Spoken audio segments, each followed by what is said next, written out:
Bonjour, je suis Olivier Bachelet, je suis magistrat de l'ordre judiciaire, je suis en charge du service correctionnel au sein d'un tribunal judiciaire. Je suis par ailleurs enseignant en droit pénal et en procédure pénale dans le cadre de la prépa ISP, non seulement à l'attention des candidats au concours d'entrée à l'École nationale de la magistrature, mais aussi à l'attention des candidats à l'examen d'entrée au Centre régional de formation à la profession d'avocat. L'objet de la présente vidéo sera d'évoquer brièvement le sujet de consultation juridique qui a été proposé aux candidats à l'examen d'entrée au CRFPA en procédure pénale au titre de l'année 2023. L'énoncé de cette consultation juridique, il est librement accessible sur le site de la prépa ISP dans l'onglet Annales, comme d'ailleurs sont accessibles dans cet onglet les sujets qui ont été proposés depuis plusieurs années dans le cadre de l'examen d'entrée au CRFPA en procédure pénale, avec un certain nombre d'éléments de correction. Je vous renvoie donc à la consultation de ce site, celui de la prépa ISP, pour prendre connaissance, si ce n'est pas déjà le cas, pour prendre connaissance de l'énoncé du sujet. Je ne vais pas perdre du temps dans le cadre de cette vidéo à faire une lecture fastidieuse de l'énoncé. Pour traiter le sujet qui était proposé aux candidats au titre de l'année 2023 en procédure pénale, il fallait appliquer la méthode habituellement enseignée au sein de la prépa ISP, puisque le sujet de consultation juridique en 2023 était un sujet très classique qui appelait donc la mise en œuvre d'une méthode également très classique. Euh, sur ce point, je vous rappelle un certain nombre d'éléments en termes de méthodologie. D'abord, comme je peux l'expliquer également en droit pénal, d'abord, ça peut sembler être évident, mais c'est bien de le rappeler, il faut lire attentivement l'énoncé de la consultation juridique, surtout en procédure pénale, dans une matière qui est technique et qui impose d'être extrêmement méticuleux pour avoir le bon raisonnement juridique et avoir la réponse qui est en cohérence avec les faits relatés, avoir donc une lecture très fine, très précise des faits, tout particulièrement lorsque, comme en l'espèce, l'on est en présence de faits pour lesquels on nous donne un certain nombre de dates, un certain nombre d'horaires. La procédure pénale va mener souvent à des privations de liberté qui sont strictement encadrées dans le temps, et il faut donc être méticuleux dans la prise en compte de ces dates et de ces horaires dans un énoncé de consultation juridique comme celui donné au titre de l'année 2023. Donc ce que j'enseigne habituellement aux candidats, c'est de lire attentivement d'une traite d'abord le sujet, une première lecture d'une traite pour voir ce qu'il convient de mobiliser en termes de connaissances, pour voir grosso modo sur quoi va traiter le sujet. En l'occurrence, il s'agissait de traiter la phase préparatoire de la procédure pénale et en particulier la régularité d'un certain nombre d'actes d'investigation très classiques en procédure pénale, la garde à vue, la perquisition. Donc faire cette lecture d'une traite en premier lieu pour voir de quoi il retourne, ce qui d'ailleurs vous permet de vous rassurer un peu en constatant qu'on ne va pas vous poser une question particulièrement pointue, particulièrement technique, on en reste généralement sur des actes très classiques en procédure pénale, la garde à vue, la perquisition. Et puis, vous devez faire une seconde lecture de votre énoncé, cette fois en étant armé, si j'ose dire, d'un stabilo et d'un stylo, le stabilo vous servant à mettre en avant, en exergue, de rendre bien visibles les points utiles de l'énoncé, en particulier, comme je le disais à l'instant, les dates et les horaires pour avoir bien l'attention attirée au moment où vous allez commencer à construire votre plan et à construire votre raisonnement juridique à l'intérieur de vos subdivisions pour avoir bien cette conscience du décompte horaire qui est capital pour vérifier la régularité, notamment d'une garde à vue. Et également, faire une lecture de votre énoncé armé d'un stylo pour pouvoir noter au brouillon les points capitaux qui doivent être traités à l'intérieur de vos développements, ce qui vous permettra ensuite, au moment où vous allez construire votre plan, de ne pas omettre d'intégrer dans votre plan tel ou tel point capitaux que vous aurez relevé lors de cette seconde lecture de l'énoncé. Premier point méthodologique, donc, surtout ne pas faire comme certains candidats qui pensent gagner du temps, mais qui en réalité vont totalement échouer, c'est-à-dire en débutant trop vite la rédaction de leur copie, en ayant une lecture trop succincte de l'énoncé, ce qui va les amener finalement à négliger des points essentiels qui sont déterminants dans la résolution de la consultation juridique. Il ne faut pas vous mettre cette pression que parfois certains peuvent ressentir en constatant que certains des collègues entrent très rapidement dans la rédaction de leur copie. Non, sur une épreuve de 2 heures en procédure pénale, vous devez prendre le temps de bien lire attentivement votre énoncé. 5 minutes, ce ne sont absolument pas 5 minutes de perdu dans cette prise de connaissance de l'énoncé et dans cette prise de notes. Première observation méthodologique, donc absolument lire attentivement l'énoncé de manière méthodique. Ensuite, il faut ici rappeler que là, ça vous fera gagner du temps, que la résolution d'une consultation juridique n'implique pas de reprendre les faits dans l'introduction de votre devoir. Les faits, ils sont connus heureusement par les correcteurs. Les faits, vous allez les disséquer, vous allez entrer dans le détail de chacun des faits relatés, des actes d'investigation entrepris. Tout ce détail va être repris au fur et à mesure de vos développements. Dans votre raisonnement syllogistique, vous allez adopter la méthode habituelle, la majeure, la mineure, et puis la solution. Et bien dans la mineure, c'est à ce moment-là que vous allez reprendre vos faits. Mais les faits, il ne sert à rien de les présenter de manière totalement descriptive, sans aucun raisonnement juridique en guise d'introduction. L'introduction d'une consultation juridique en procédure pénale, comme en droit pénal, elle doit être brève, elle doit consister tout simplement à rappeler l'ordre global de vos développements, ce qui en l'occurrence d'ailleurs était guidé par l'énoncé, puisque l'énoncé nous invitait à envisager d'abord la situation des 2 premiers protagonistes interpellés, pour ensuite envisager la situation de l'autre protagoniste mis en cause. Eh bien, votre phrase introductive, elle pouvait consister à mentionner, au regard des faits relatés, nous examinerons dans un premier temps la situation des 2 premiers protagonistes, je crois Vincent et Frédéric, ou je ne sais plus exactement leur prénom, et puis dans un second temps, la situation pénale de l'autre protagoniste impliqué par les 2 premiers, en l'occurrence, si ma mémoire est bonne, Christophe. Donc là, vous allez gagner du temps, vous le voyez. Les mauvais candidats, eux, vont perdre du temps à cette présentation des faits qui ne sert absolument à rien. Ensuite, autre observation méthodologique capitale, c'est ce rappel selon lequel il vous faut impérativement construire vos développements au moyen d'un plan apparent. Même si vous avez construit sur votre brouillon l'ordre de vos développements, si cet ordre n'apparaît pas de manière très explicite dans votre copie, le correcteur risque d'être perdu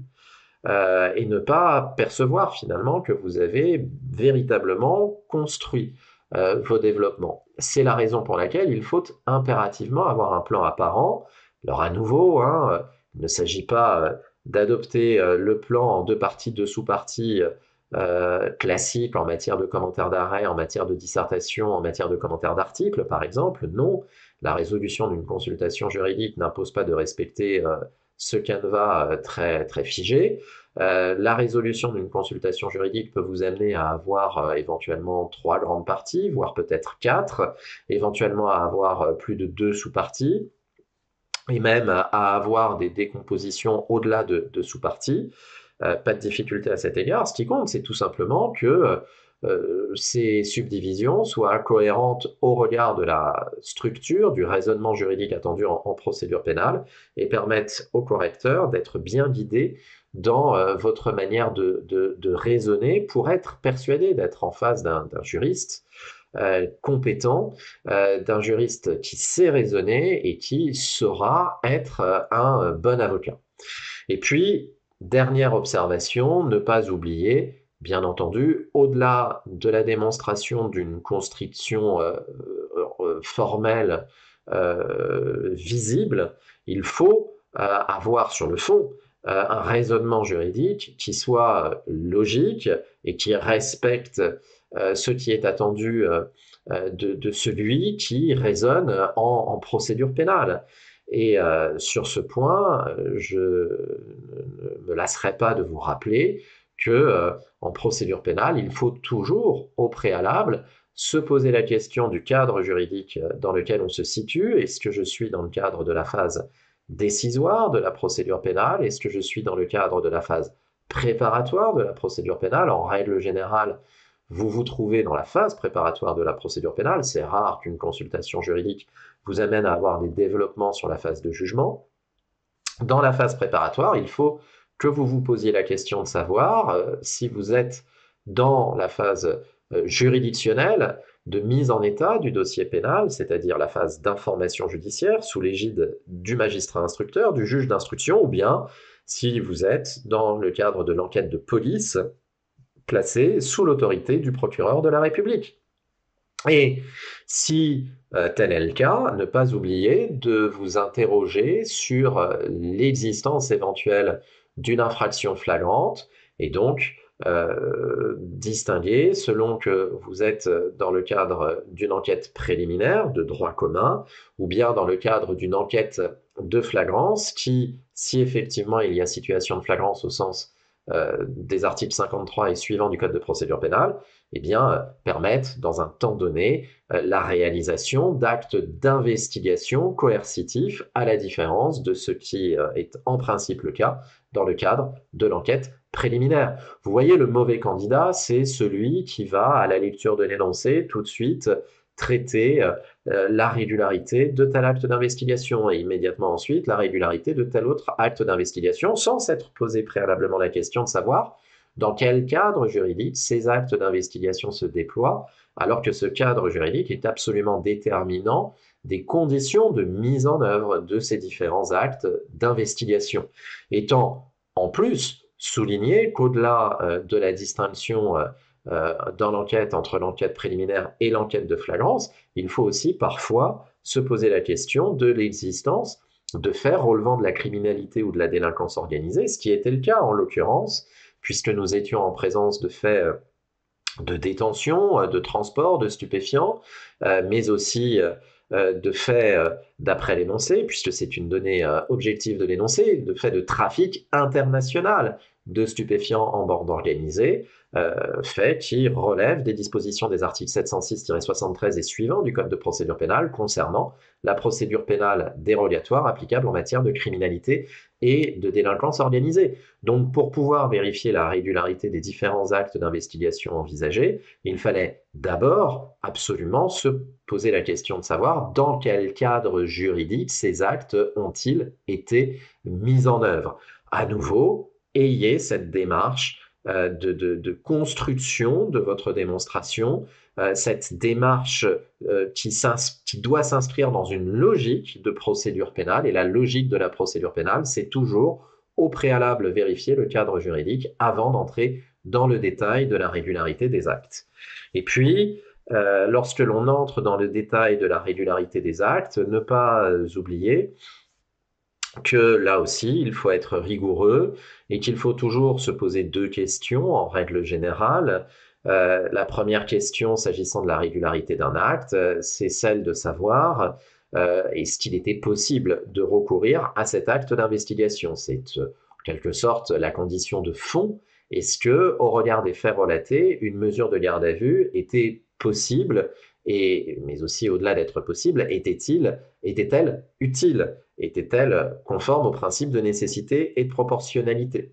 Et puis la deuxième question qu'il faut se poser, une fois que l'on a vérifié la première condition de fond, ce sont les conditions de forme, les règles formelles, les formalités à accomplir s'agissant de l'acte d'investigation en cause, étant souligné que l'on ne montre dans le détail des formalités à respecter que si l'énoncé nous invite à le faire. Si l'énoncé ne parle pas de telle ou telle formalité, il faut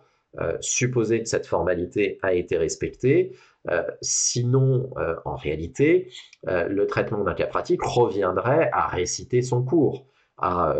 décliner toutes les règles qu'il faut respecter pour tel ou tel acte d'investigation, ce qui n'est absolument pas l'objet de la résolution d'une consultation juridique. Résoudre une consultation juridique, c'est répondre à des difficultés suscitées par un énoncé. Si l'énoncé ne dit rien, c'est qu'il n'y a pas de difficulté, c'est que la formalité dont on ne parle pas doit être présumée avoir été satisfaite.